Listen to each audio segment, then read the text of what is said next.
Season 7 of Almost Cooperstown. Gordon, congratulations. We made it through 6 seasons. We haven't had enough. More so, we've made it through the winter, and opening day is finally upon us. Oh man, it's been too long. We've been waiting for this.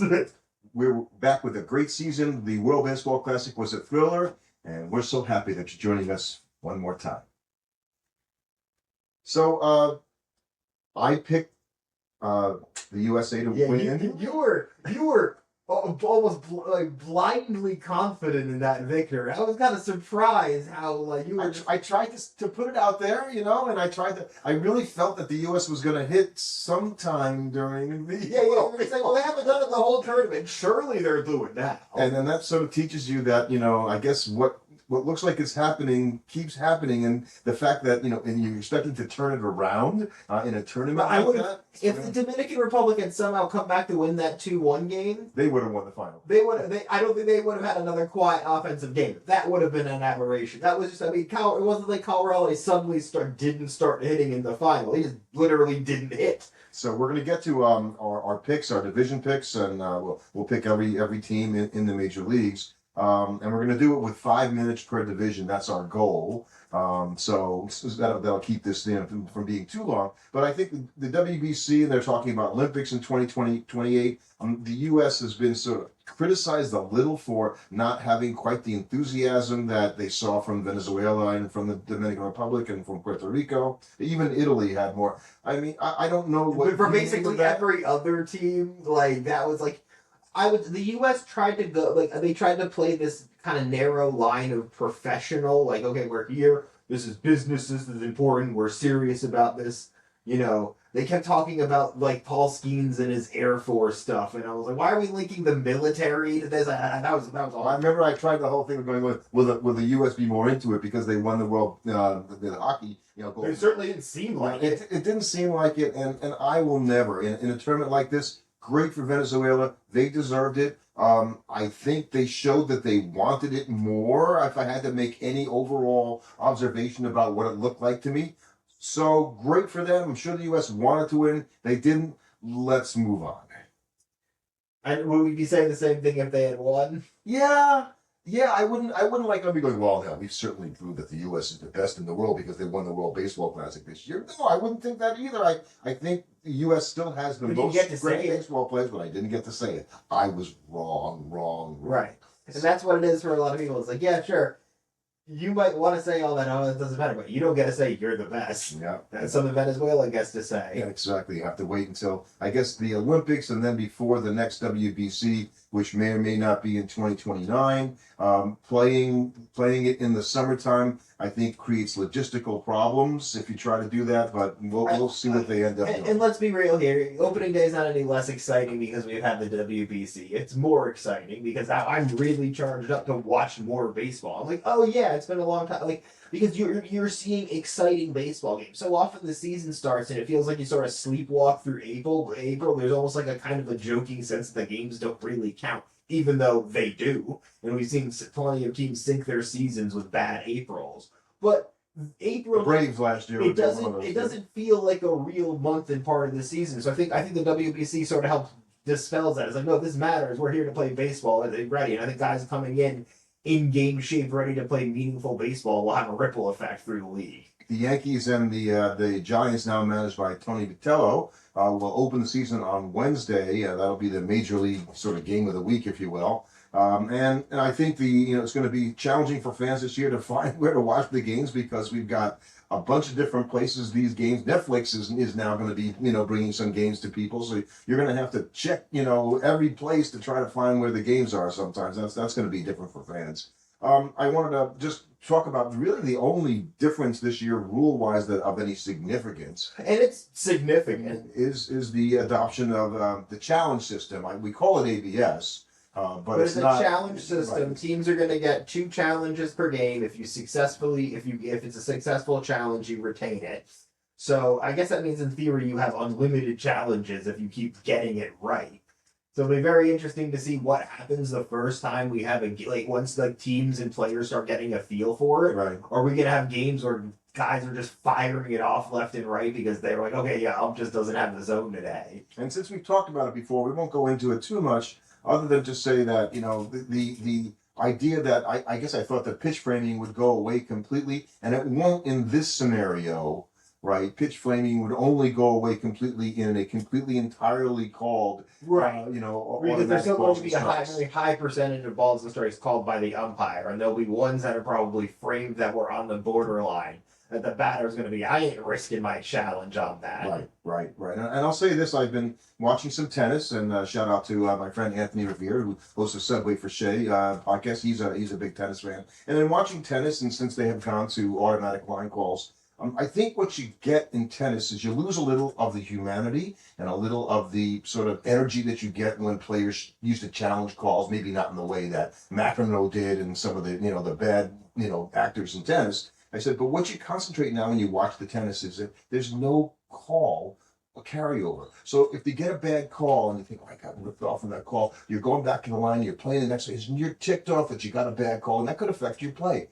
It's gone from the game. You get a better game. I said, because it's strictly a contest of basically the game itself. Simply, you don't have calls influencing the outcome of game that are incorrect. We've seen it happen in baseball games where umpires have blown calls and they influence the outcome of games. So I think that's purely why we're going to end up with ABS eventually, is because everybody's going to look. You're going to look at it and go, well, why would I want to get it wrong if we can get it right? And do we really need to have somebody screaming out that it wasn't strike, that wasn't strike? Can you imagine Bryce Harper's no longer going to be rolling his eyes once it's automatically called all the time? He's like, okay, right. That's a strike. Is having our players get thrown out of the game for arguing with referees good for baseball? No, it's not. I did think of something today when they mentioned that a crouch is not going to have the same effect because it's based on your height. It shouldn't, right? So Ricky Henderson, the late Ricky Henderson, Hall of Famer and whatnot. So he would have an exaggerated crouch.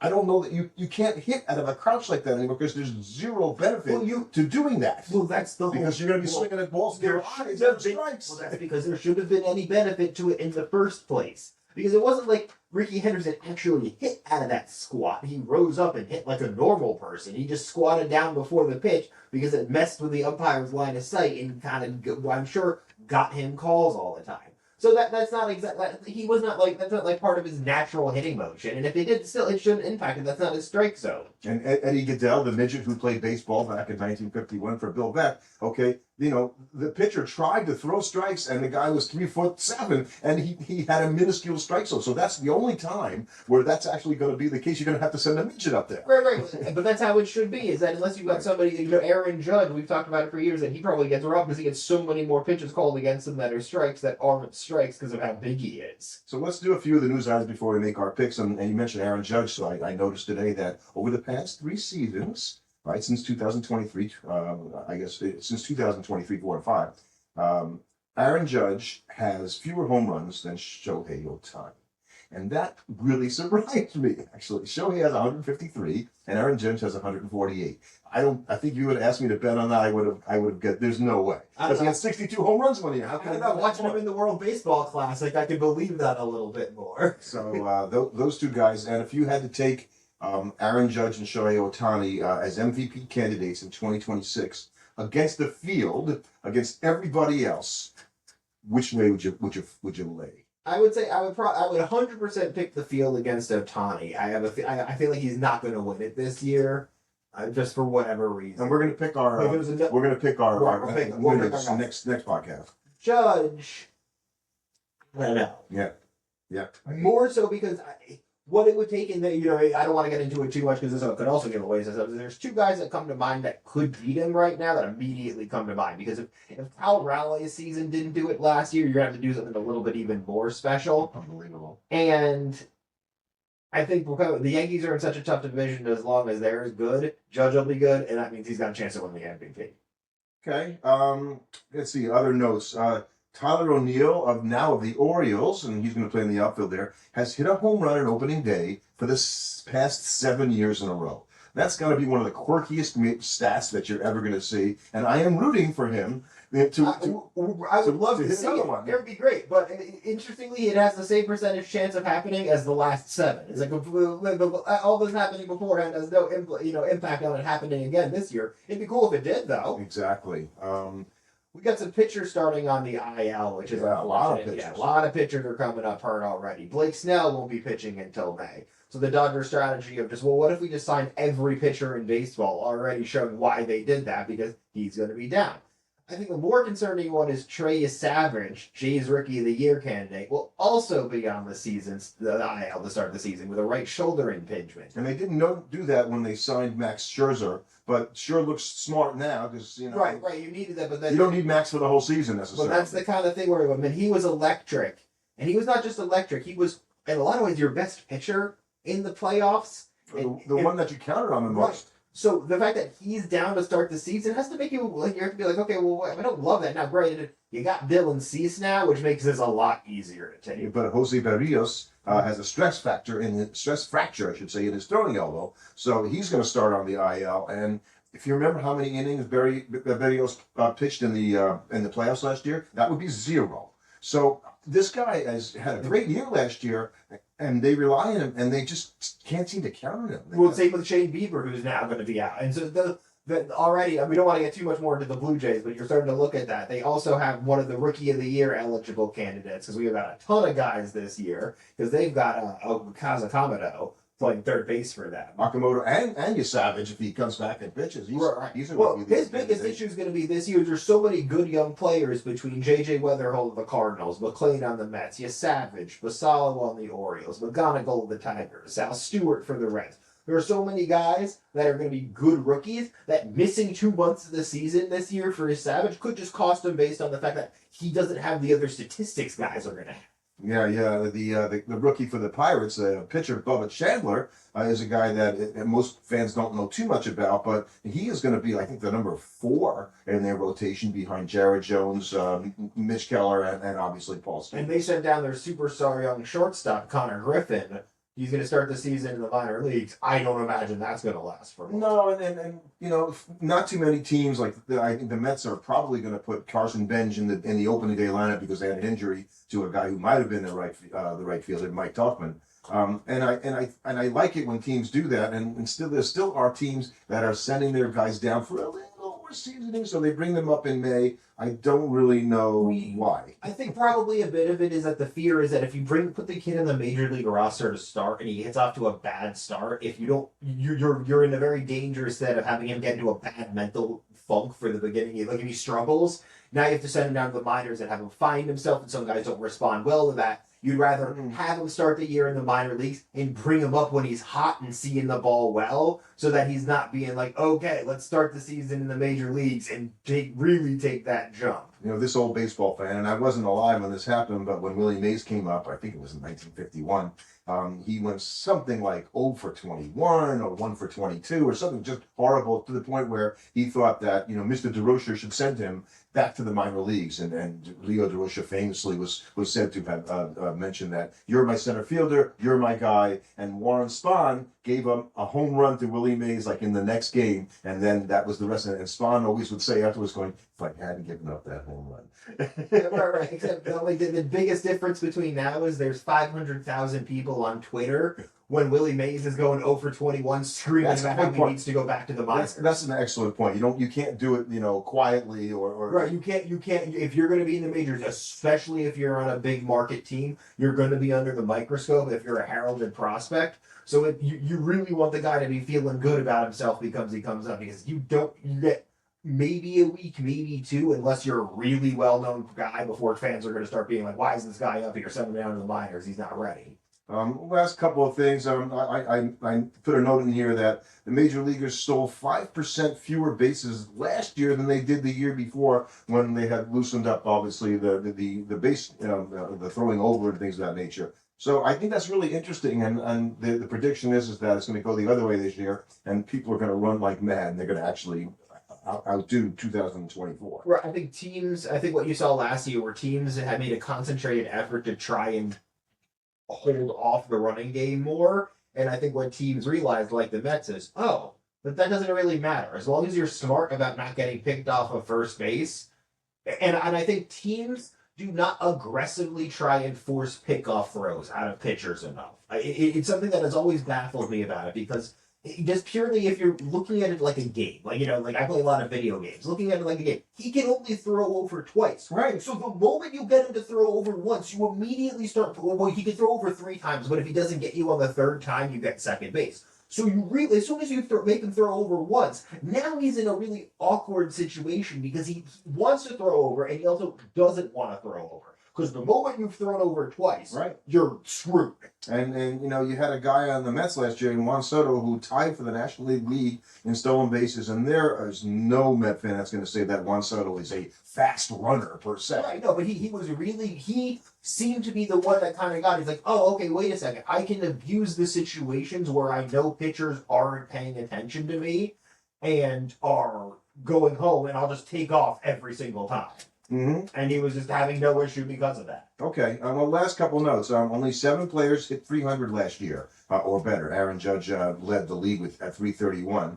That's kind of surprising that it was only 7. Only 3 hurlers had 200 innings pitched. Okay, well, that's less surprising. That's less surprising because we've been hitting in that direction for a long time. And there were no 20-game winners last year. Max Fried of the Yankees won 19. He had the most. And there haven't been any. There've only been 3 20-game winners since 2020. So we can see the trends. It's clear that this is happening. And I don't know that I would pick any pitcher in particular to win 20 games this year. Well, it's because we've gone to 6-man rotations in part because what we consider acceptable for a starting pitcher has changed. Because let's be honest, if you look back at even when the 90s and right. You'd have guys on your rotation. Your 4th and 5th starters would be going out there every with a 4 or 5 year. Right. Today, you would be losing your mind if your team was. We did that all the time last year when the Mets were trotting out guys that were terrible. It's like, oh my God, he got like a 5-something ERA. How can he be putting him out there? Teams used to do that all the time. They would put him out there and let him throw 200 innings. The other changes I think is that we can't possibly let hitters see a pitcher the 3rd time through the order. That seems like a big change that you didn't used to think about as much, and maybe because statistically you didn't have the data to support going, oh my God, this guy gets crushed the 3rd time through the order. Right, and specifically, it's also there's the difference now because back before it was now you have the relievers to bring in that are good enough in that situation where you're like, okay, wait a second, I'd rather have a reliever as opposed to the formerly failed starting pitcher who's a reliever. Right. Yeah, that's a great point. So how do you want to do this? Let's start in the American League. Yeah, I like to start in the American League too. And you start with the AL East. So East to West. I think when you look at the AL East, it's probably one of the more interesting divisions in baseball because 2 through 4 you can really talk about. I feel like 1 in this division is pretty set in most people's minds. 5 is pretty set in most people's minds. I'm with you on 5. I think there's a possibility that 4 teams out of the AL East could be in the playoffs. You could get 3 wildcard teams out of the AL East.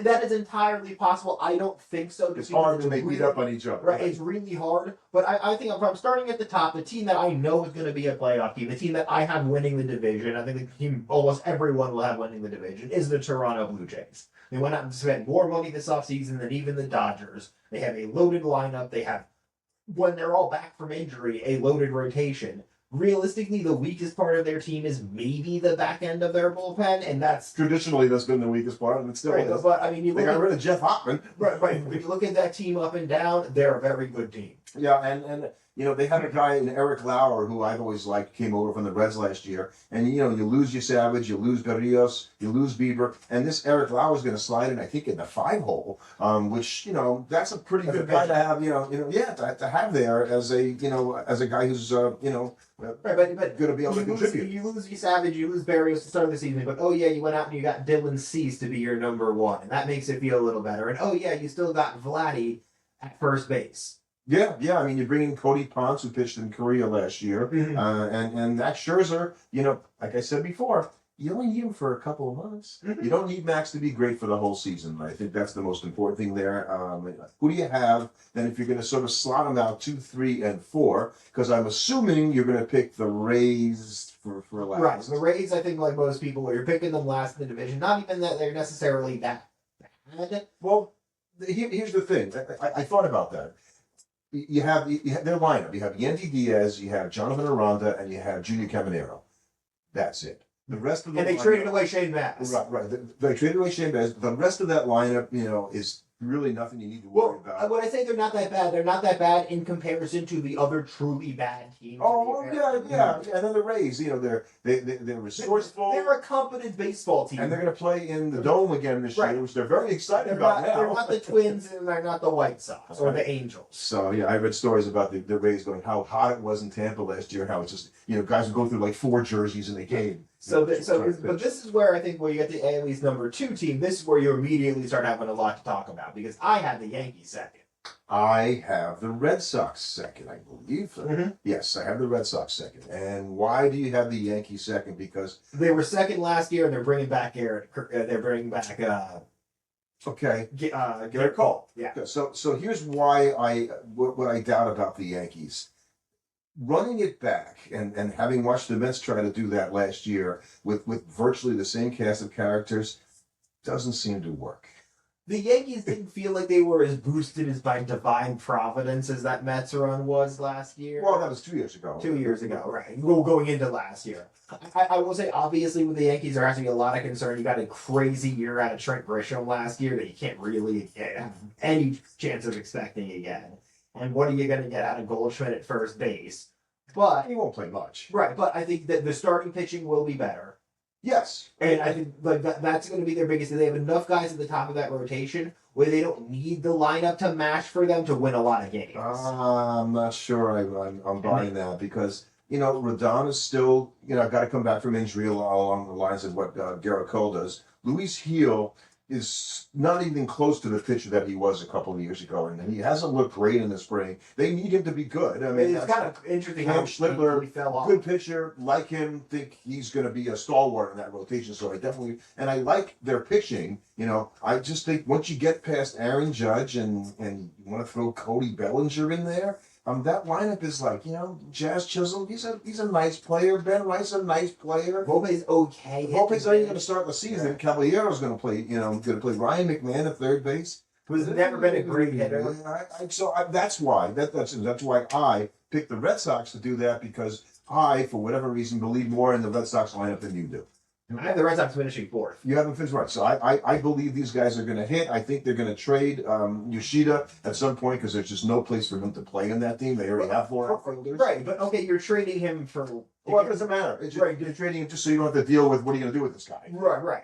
The Red Sox pitching, very good. Bringing in Sonny Gray, I think, is a great move. You got Garrett Crochet at the top of the rotation. The Red Sox bullpen, okay, well now you've got Aroldis Chapman. It seems a lot to lean on Aroldis Chapman to be the bulwark. He had such an unbelievable Garrett year last year. It was good at the beginning of the World Baseball Classic and not so good at the very end when they needed him to be good. And then they've got other relievers who've had some success, but they're not household names. Let's put it the other way. But that whole team is filled with a bunch of good players, and Garrett Crochet, who's a great player.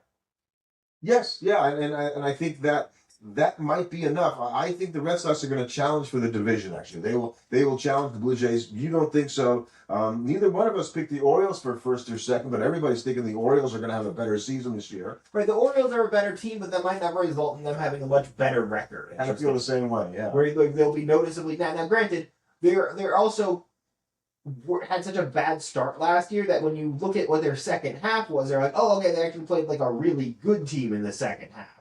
So there's a chance that we're really underrating them, and if that second half team is who the Orioles were, and it was really just the first month and a half, 2 months of last season that were an aberration, then we could be looking at the team that's actually finishing in first place there. And I've been working on an article where I kind of said, when you're a baseball fan, you go into the season, you think about yourself, everything goes right for my team. We always talk about this, like all the hitters hit, all the pitchers pitch, the relievers are great, and all this stuff. Anything like the Orioles. It can all go really well for the Orioles. Like Pete Alonso could just be a dog out there and kill it. Tyler O'Neill can hit the heck out of the ball. Trevor Rogers and Kyle Bradish and Shane Baz make up a great top 3. All of a sudden, you've got a really good team.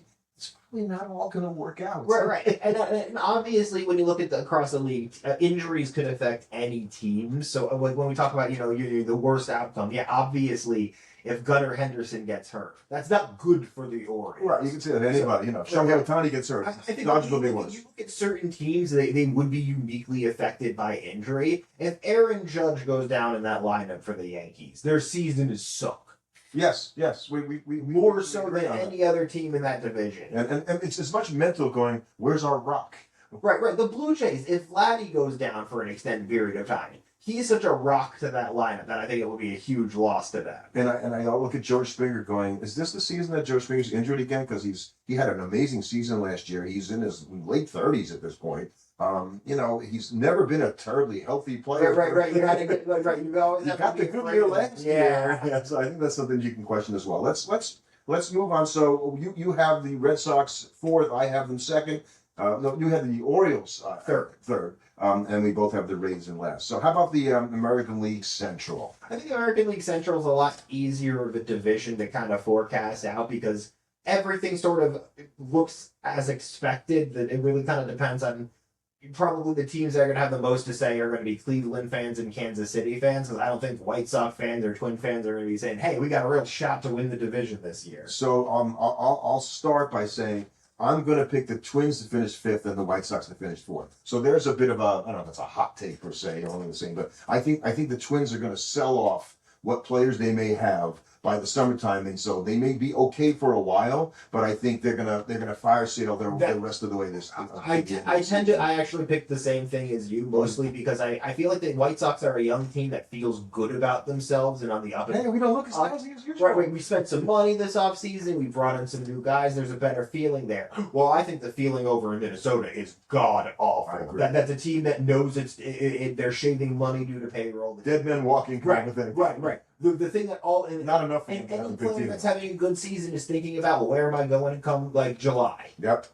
So how about your top three? And you're right that those are the teams and probably the team I have in three is probably the team that most cannot have an injury to one player, and that's the Cleveland Guardians, because Jose Ramirez is the heart and soul of that team, especially offensively. Yes, I have the same thing there. The Guardians, and it's worked out well. Stephen Vogt has done a good job. I just think it's hard every year to go with the offense being so reliant on one guy to take you through. They've gotten more out of less than just about any team recently, but all I can think is eventually you're not going to get that much one year. So eventually the timely hitting and the clutchness in the pitching is just not all going to be there one year. It's not all going to come together at the same period of time like it did the last few seasons to buoy you when your offense is scoring like 3 runs a game the whole year. And I for the same reasons, I think the Guardians essentially are running it back. Pretty much the same. Right, they're trying to wait for their young prospects to go down a lot of young prospects that are, maybe like half a year away from coming up. So they're probably like, Travis Mazzano. I thought he would be. They need that kind of injection of energy and I don't know why he's not there, but that's another guy that you think should be with the big club and he's going to start the season in the minor league. So who do you have? Who's your division winner there?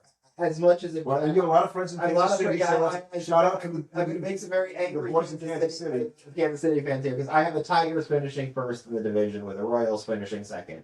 I do think the Royals are a team that could win the division this year. Yep. I don't think that that's an impossibility, especially because there's a universe where I think the problem I have for them is, to me, things have to go right for them, and things kind of have to go wrong for the Tigers for me to give them the division crown, which is why I'm going to put the Tigers in first place right now. We see it the same way, and I think it's only going to be one season, right? That you're going to have Skubal and Framber Valdez at the top of your rotation.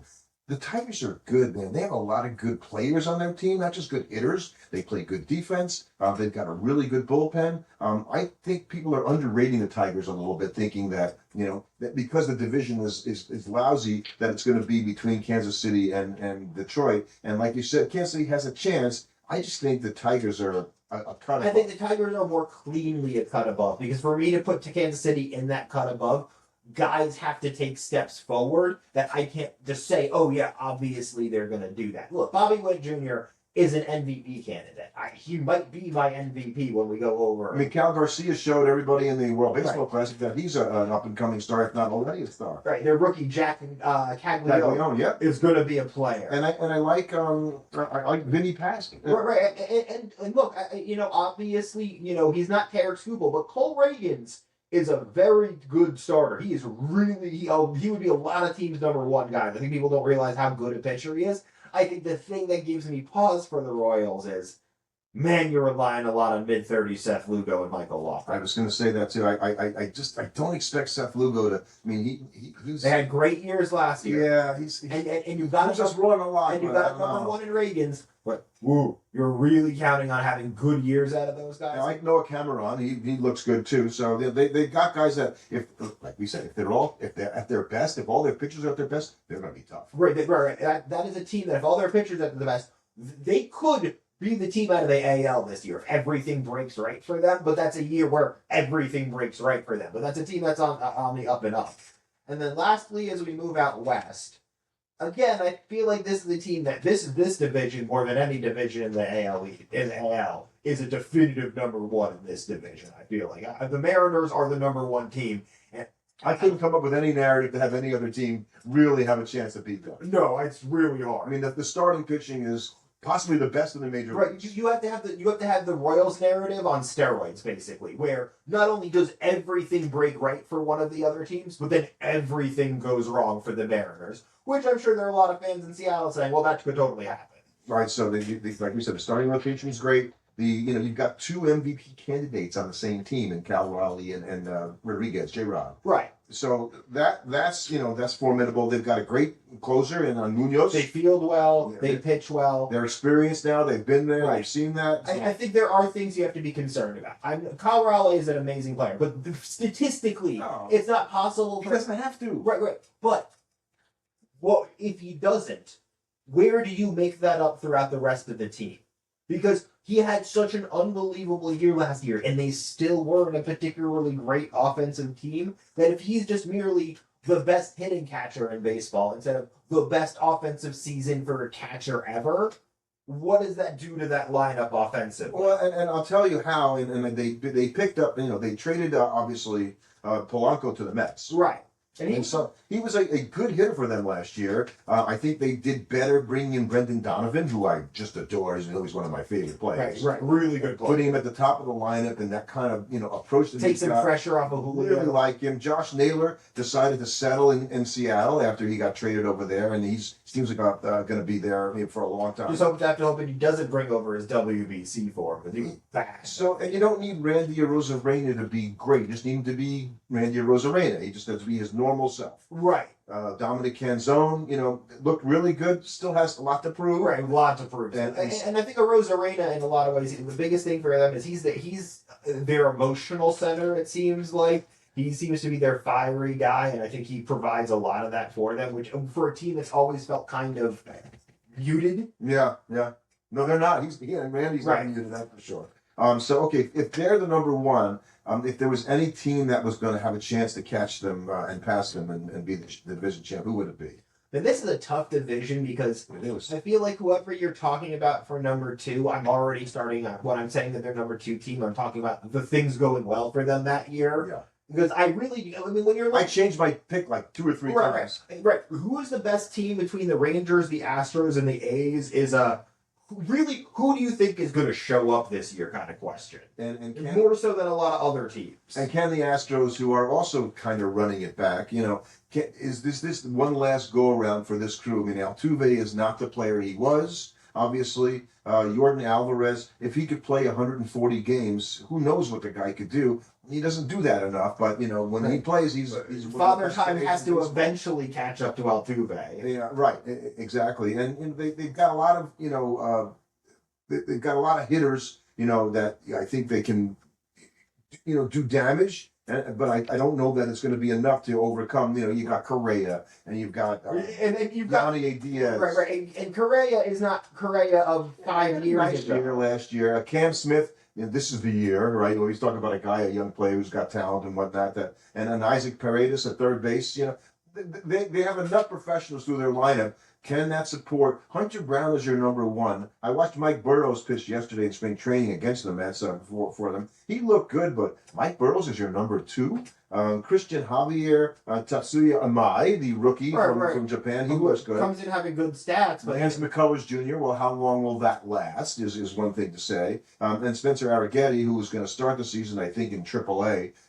So I think there's enough there in my mind that I picked them second. ahead of the Rangers, and I so wanted to pick the Rangers. I did. You did. I did. I picked the Rangers. I looked This is the year they're going to hit like you think they can hit. right. Eventually, I'm gonna have to get it right on them one of these years. And I think I picked the Rangers because the pitching is there. And I believe more the Rangers pitching coming together and being a solid unit for them more than I believe in the Astros lineup holding it up for them throughout the entire course of the year. Because to me, that Astros lineup is a serious Jordan injury away from being pretty anemic. I mean, Jeremy Pena is a good hitter. Yeah, he's not even going to start the season. Right. And so, but the Rangers, again, it's like you're going to be like, oh, now you got Brandon Nimmo. And, you know, Corey Seager, with the games that he plays, he's the best shortstop in baseball. The problem is, he usually only plays like 90 to 100 of them. Yeah, and Wyatt Langford, I do believe he's ready to have that breakout season that people have been. We all thought he was going to do it last year. Josh Young, Evan Carter, another guy who had a great start to his career, who has a lot to show. Right. They got a lot of young guys that could. They flashed greatness, but they did not display it last year, and it almost makes me kind of feel bad that we're picking them over the young guys that did show greatness last year over in Sacramento, the Athletics, because you've got Nick Kurtz and you've got Jacob Wilson, you've got Tyler Soderstrom, you've got Miguel Andujar, you got a lot of good young players, and so you're kind of sitting here, well, why aren't we picking them? Because the pitching won't hold up long enough to do the end, because it's a lot to expect all the guys that had really good years to not no one to have a sophomore slump this year, number one. Right. And just it's a lot. They're a young team. They should be better this year than they were last year, but I don't think they're quite ready to take that next step. Right. Because what's going to happen is teams have now watched an entire year of footage on Nick Kurtz. And, you know, he's a great hitter. But now you're going to have every single team in the major leagues is accurately attacking your weaknesses every single at bat. And now you have to learn to make the adjustment. We've seen lots of guys, they start off strong, and then when they make that first, they have that first adjustment made against them, they never recover. So did you pick them ahead of the Rangers, or did you pick them the A's ahead of the Rangers, or the Rangers ahead of the A's? I picked the Rangers in second. And the Rangers in second. Right? The Rangers in second. And this is where I really struggle, because I don't know what I want to do. I kind of want to put the Astros in fourth, but I just can't do that. Okay. I think they're the veteran aspect of that team. I feel like they were a year last year where the A's pitchers actually kind of held up okay. And God forbid they have a year they don't, because they have to pitch 81 games in Sacramento. Right. And the Rangers, you mentioned them, pitching wise, they go Jacob deGrom, Nathan Eovaldi, Mackenzie Gore, Jack Leiter, Jacob Latz, and maybe Kumar Rocker will be the pitcher. That's actually a really good rotation. It's a good rotation if they can stay healthy, because let's face it, Eovaldi and deGrom in particular are perennially injured. Right, but that's basically every pitching rotation in baseball. Of course. So I think, but and Mackenzie Gore's got to come over and do it, from the National League, and I could see him doing what he normally is, and having a great half a season, and then all of a sudden, he just fades. He fades a little bit. So yeah, we don't talk much about the Angels. Obviously, we both have them in last place. Do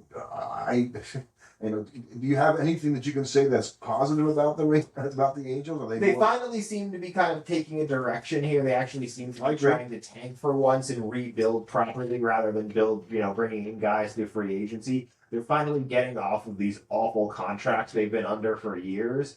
And mostly, Trout's got to be good one of these years, right? Right. And the problem that's going to really happen for them is by the time they're good, Trout isn't going to be. No, that's true. And I guess I want him to finish his career as an Angel, although it seems it seems mean. Right. I'd rather him finish his career with a good team and have a chance at a championship. So I like Zach Neto on their team. Obviously, I like Joe Adell, who had a great year last year. Josh Lowe comes over there, and Logan O'Hoppe was pretty good catcher. But then you've got Soler is the DH. Jorge Soler, isn't he like 40? Adam Frazier at second base going to come over there. Nolan Shanuel, had a couple of, good weeks last year, but couldn't sustain it. So that's why and then you get to the pitching. That's the big issue. Besides Kikuchi and Jose Soriano had a much better year than people know last year, starting pitcher for them. Reed Detmers, Grayson Rodriguez, he's looking to turn it around, coming over from the Orioles again. And Ryan Johnson, who I barely know. I don't care for his films. They're gonna get hanged. They're gonna get hammered, I think, as a staff. So that's why we have the Angels last. All right, we're over in the National League. Or do we want to start with the East, or do we want to We'll finish with the we'll East? finish with the East. You see, I'm wearing my Benny Agbayani Hawaiian shirt today that I got at the Mets Fan Fest this past. So let's start in the Central. In the Central, okay, all right. In the Central, what you might find not surprising is that I'm going to pick the Cubs. I think most people are going to pick the Cubs. They're a team that we all want to say will challenge for the National League crown to be there. Yeah, I think that they're like a National League Championship Series worthy team. You know. Do you? Yeah, I do. I think they have enough hitting to support what is really good pitching.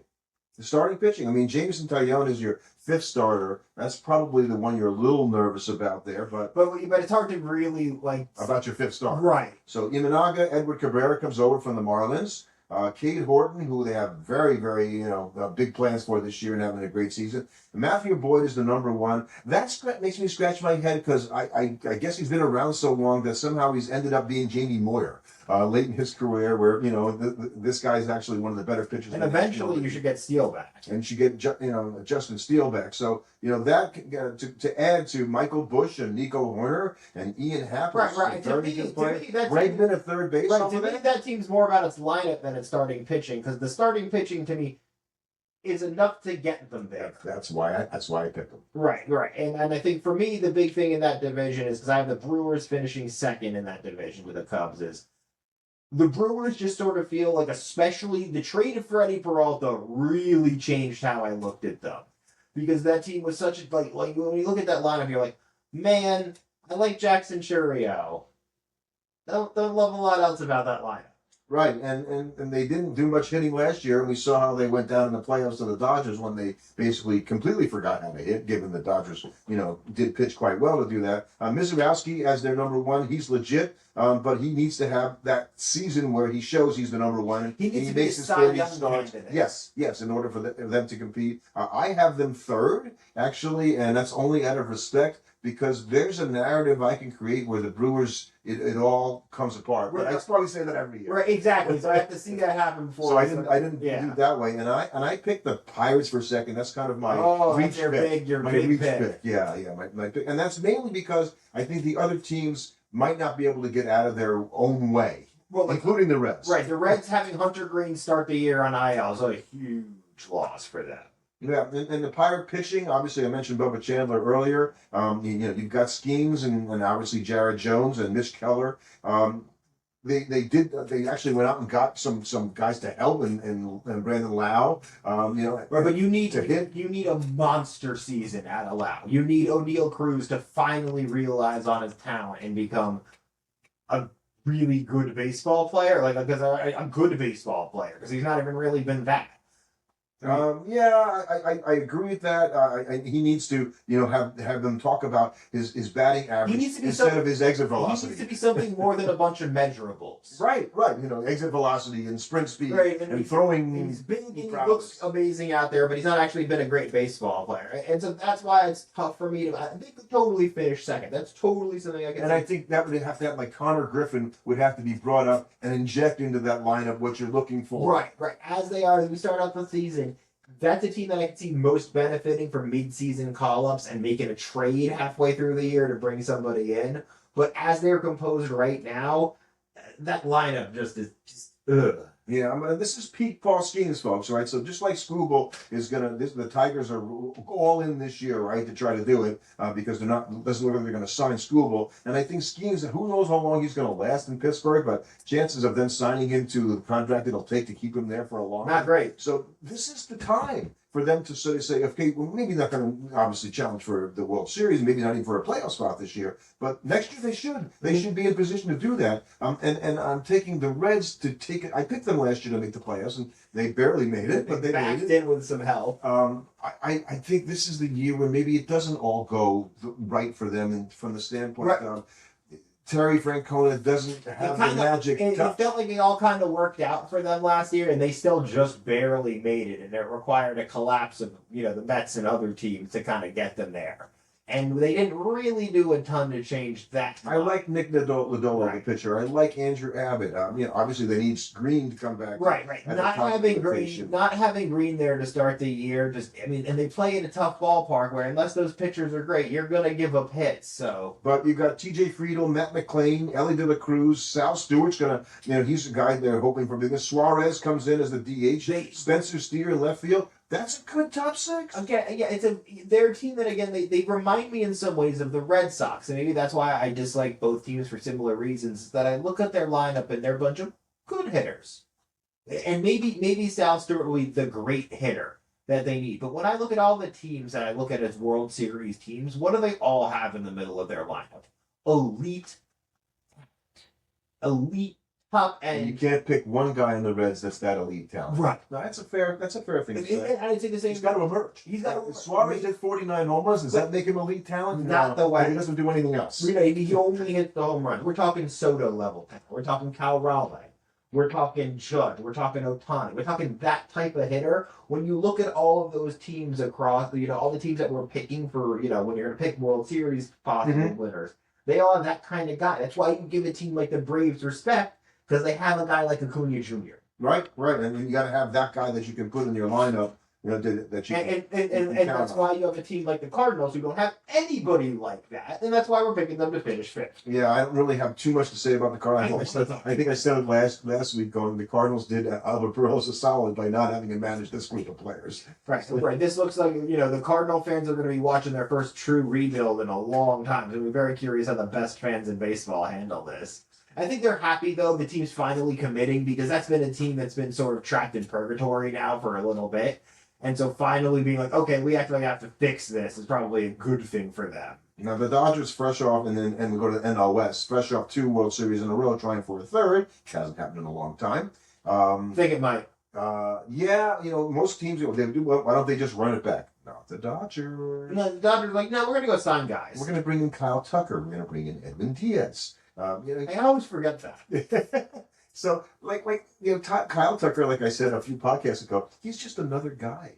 Right. On the Dodgers. Now, obviously, if you're really that worried, because you look at that lineup and it goes Mookie Betts, it goes Kyle Tucker, it goes Shohei Ohtani, it goes Freddie Freeman, it goes Will Smith, Teoscar Hernandez. They trotted that lineup out. Every one of their starters against the Padres minor league squad in spring training. Yeah. Now, what do you think the final score of that game was? They got smoked. 12-3. Yes. Dodgers lost. And the Dodgers in the World Series were out-hit by Toronto, I think 53-42. Right. They were outscored by Toronto. Man, that team is resourceful. Right, the team that is a team that They know how to win, and I think that counts. that is a team that they're being predicted to win 100 games. I think they don't really care that much. No, because it'll become about resting guys at the end of the season. They look at it like they, for that, even their worst case scenario still has them as a playoff team. It's just that there's enough injuries to enough guys that they might not be because if if 2 of Otani, Tucker, Freeman, and Betts go down for an extended period of time, now maybe the line, because there were periods of time last year where that lineup wasn't hitting even with as good as everybody is in it. I don't think that's going to happen this year, but that's the only way something happens. The other factor I think is I don't think any of the other teams in that division are all that great. Because who do you have second? Because it's not an easy thing to pick second place. God, I hate this division. I don't like any of these teams. So I went out. I went out and picked the Giants and Tony Vitello, and I got to be out of my mind. Right, I feel like you are. I picked them to finish 4th just because I don't believe in any of the things that they're doing. But I feel like this is going back to my don't run it back and change it up. They're the Mets did that. Right. The other teams in their division are all running it back. That's what I don't like. That's trying something different. The Padres are, and that's why I have the Padres finishing second. Because you think it's going to work to run it back. Right. I think they have a lot of talent. They have good players. They have a lot of players. They have a lot of talent. And I'm a little worried about the pitching because it's like you're like, okay, eventually Yu Darvish is going to just not be good at it. I don't think he's even going to. Is he even starting the season with them? I don't think he is. And Joe Musgrove, I think, is at the head of that rotation. And there's another guy who could he pitch at the whole season, please? Right, but I look at the lineup. It should be enough because then when I look at the other teams, like a team like the D-backs, I want to believe in, but I'm starting to feel even more out on them than the Giants. Yeah, I look at the D-backs going. I look at that line. They should be really good. They got Ketel Marte, who might be one of the most underrated players in all of baseball. They've got Corbin Carroll, who's coming off the handmade surgery and all that, so he's good. They've got Perdomo, terrific player. So they've got a lot of guys in their lineup that you look at it going. And they even have the things like a team that the Reds don't have is they have elite talent. They have Carroll and Marte. They have the type of guys you need and that's why they've made a World Series within the last 5. And they bring in Arenado. I don't know what they can expect from him. But then you get deeper in the lineup, and you've got Carlos Santana, the ageless Carlos Santana, not the guitar. What is Gabby Moreno? Yeah, he's a guy who should be an all-star catcher this year if he's going to be the guy we think Right. If for them to be a playoff team, Gabby Moreno needs to be an all-star. But here's where I have a problem when it comes to the Diamondbacks. Okay, Is it the number one is Zach Gallen again. Oh, Okay, the number 2 is Ryan Nelson, Brandon Pfaadt, Eduardo Rodriguez, who looked fantastic in the. Oh man, if you can bounce back, right? So if that guy shows up, and then Michael Soroka is the number 5. That Jordan Montgomery signing set that franchise. So that's why I'm not high on the Diamondbacks, and why I think the Giants have a chance to finish ahead of both them and the Padres. I just have trouble picking a team that Wilmer Flores played a significant portion in. That's fair. The fact that he was a key player for them last year just feels wrong. I don't think he's going to be a key player for them. No, he's not. He's on the team, right? So but I'm just saying that's the same thing. Now he's gone, and who do they bring in to replace Wilmer Flores? So they bring in Luis Arias at second base, and somehow I'm less disturbed with him being my second baseman. He's infinitely more tolerable as a second. The guy hits 317. I worry about his defense at second. I think he's actually looked now, pretty good over there. He's a more natural middle. I think he played second. Yes. So. Yeah, you got Devers, you got Willie Adames, you got Matt Chapman, you got Jung Hoo Lee, you got Harrison Bader comes over to play center field, so that's a placeholder. You got Patrick Bailey, who might be one of the best defensive catchers. Can't hit a lick in the National League. So that's why I put them together along with their starting pitcher with Logan Webb, Robbie Ray, Tyler Mahle. They've got Landon Roop and Adrian Hauser, who. He wasn't that guy when he pitched for the Mets, so good on him for being there. So I just think they have enough to basically outlast the other teams who are all flawed enough not to do it. I'm just saying, Devers was too much for who will likely be Hall of Fame manager Alex Cora to handle.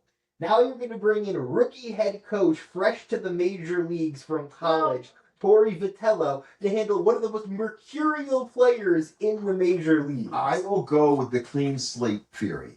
Right? Manager has a clean slate. He doesn't have any preconceived notions about the player. The player doesn't have any for the manager. Let's go play.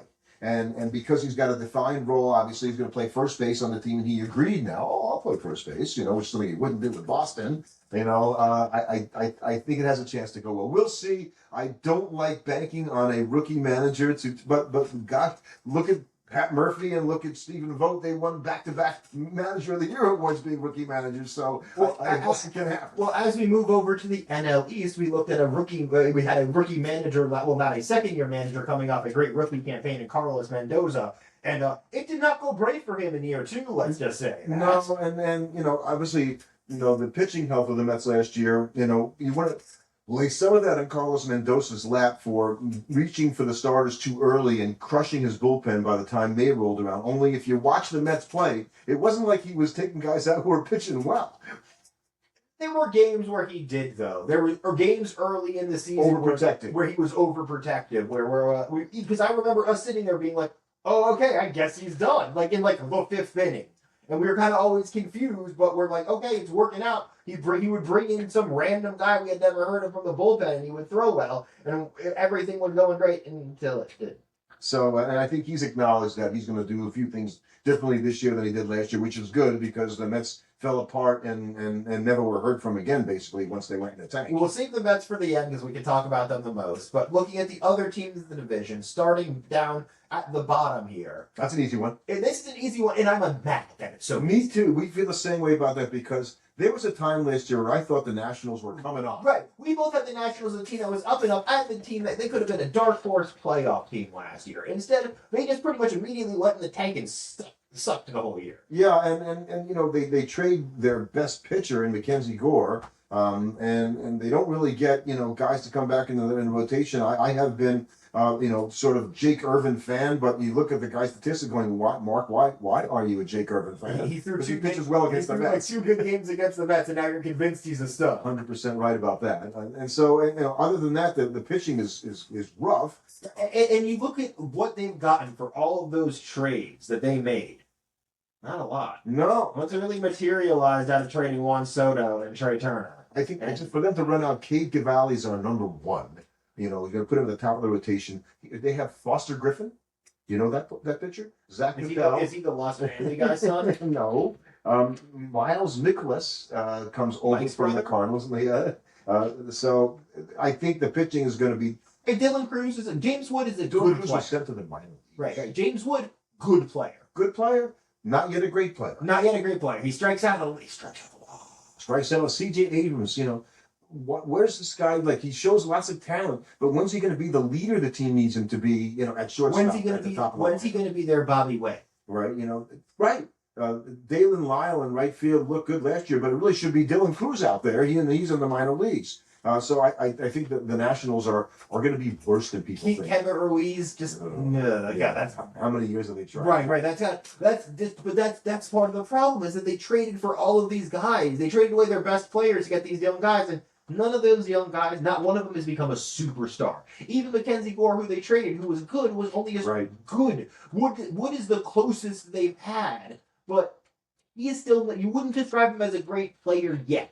Jacob Young, I like his defense in center field. The guys can go pick it, but he can't hit it. Right. So, that's a problem. So that's the clear fifth place team.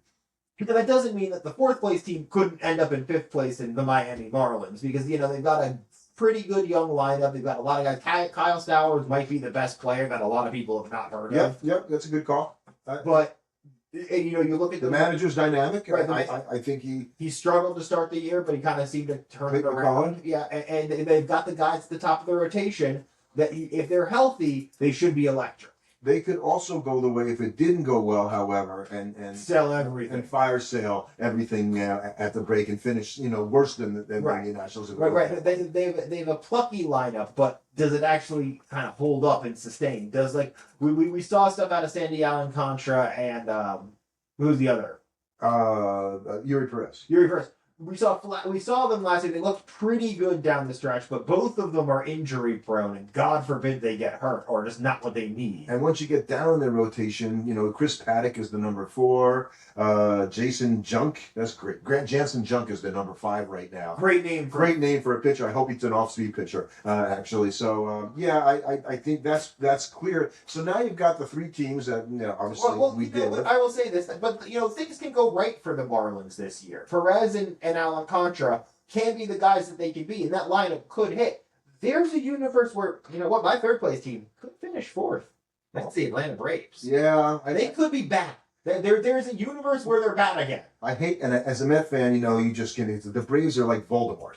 You can't even say because they just always find a way to win and torture the Mets. Right. The Mets could be this team too. Yeah, they did it last year. That's why I don't think it's going to happen 2 years in a row. Right, that's mostly why I'm not thinking that's going to happen last year is because the Mets did this terrible everything went wrong. Where the Braves kind of had that last year, but that was more off of injury than just things not going well. The Mets didn't play good. I really can't blame last year too much on injury for the Mets. So, and I could make the same narrative, talking about the Braves going, okay, if everything went right, if Austin Riley came back, if Spencer Strider regained his form, which it doesn't necessarily look like, Schwellenbach is on the IL. If he comes back there's a lot. Is Chris Sale okay? Looks good right now, but talk to me in August. Can he? Or you've gotten years out of Chris Sale nobody would have expected to get at this point. So there's part of you that's always saying, when's that injury coming? Because for him, it seemed like it was always coming beforehand. But the problem I have with the Braves are there's too many guys that I'm looking at saying, well, if he returns to form this year, he should.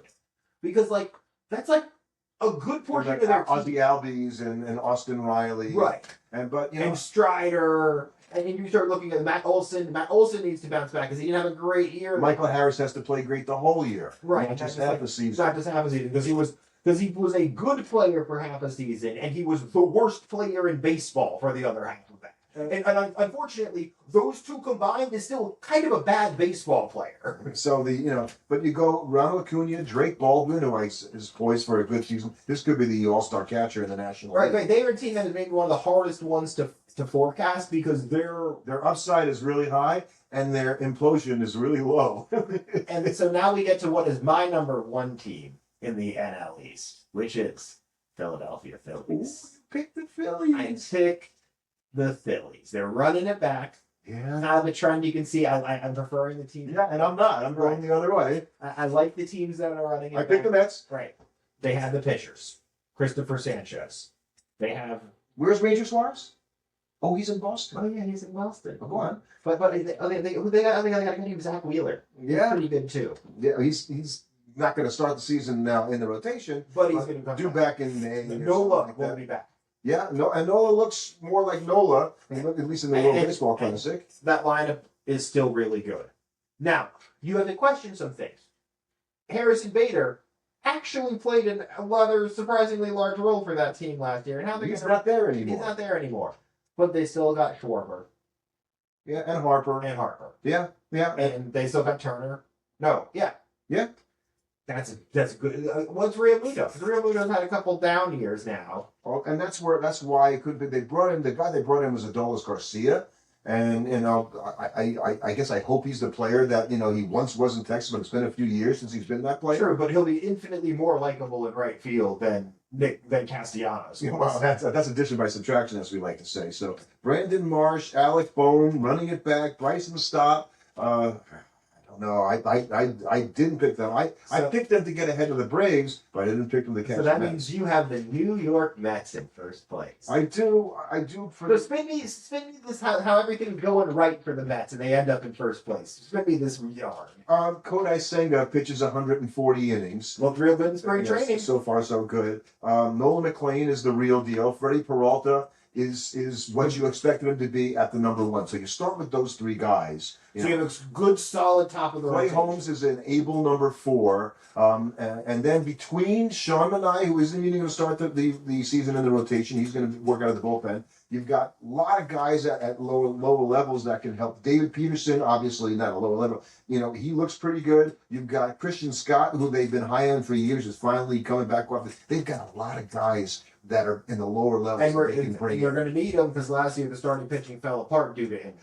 And so the bullpen wise, they've got the best bullpen top to bottom they've had despite the loss of Edwin Diaz, because you can't tell me that trading Edwin Diaz for Devin Williams is a positive. No, but if you're going to have an Edwin Diaz replacement, Williams is about as good as you're going to get. Because even though Yankee fans would swear he was terrible for them last year, his advanced stats were actually pretty good for them. They were. So look, you got Lindor. I expect Lindor to be Lindor. You've got the guy that I'm going to preview. I might pick as the National League MVP this year in Juan Soto. And maybe even more than Lindor, Soto will be Soto. I think so too. Bo Bichette, who's looked great. I think we know the guy can hit. Can he play third base every day? But that we don't know. At this point, we know Simeon can field at second. How much is he going to hit? And he hit the whole season. Again, the same thing with a 35-year-old guy. Looks good early in the season. Can he sustain it with the wear and tear? I love Brett Beatty staying on the team and being a multi-position player, because I think his bat is for real. They bring in the rookie Carson Bench, and I think the key to the season might be Francisco Alvarez having something close to an all-star season behind the plate. What do you get out of the bat? And what do you get out of Luis Robert in center field? Because I think he gets kind of lost in the shuffle of the signings. And he was a really electric player for the White Sox. And who knows how much being on that kind of defunct team for the last couple of years affected him as a player. If he bounces back to what we saw from him a few years ago, that could be a crazy signing for the Mets. I think, and David Stern came out after the season last year and boldly said, we needed to work on run prevention, which is core for our defense sucked. And it did. And it did. So they went out and made a change, despite the fact that Bo Bichette at third base doesn't seem like you're turning it over to, have a great defensive team. And you got some questions of what the hell is going on over at first base. Yeah, well, you're going to have a committee at first base playing over there, and no one's been able to sort of, stick out. So I don't even know who's going to be getting most of the reps at first base between Beatty and Polanco and whoever else. But yeah, I think this is the year where it doesn't all go wrong for the Mets. And so that gets them the division title. Obviously, once you get past, this and you get into the playoffs and all that stuff. Anything can happen. Anything can happen, and often does. So, so those are our picks. We're going to come back next week, and we're going to do the award winners, our predictions. Yeah, we'll talk about the start of the winners. season, We'll talk award winners. So Wednesday night it starts, and I can't wait for baseball because it's March, but it still feels like baseball season because we saw the WBC. And now it's opening day.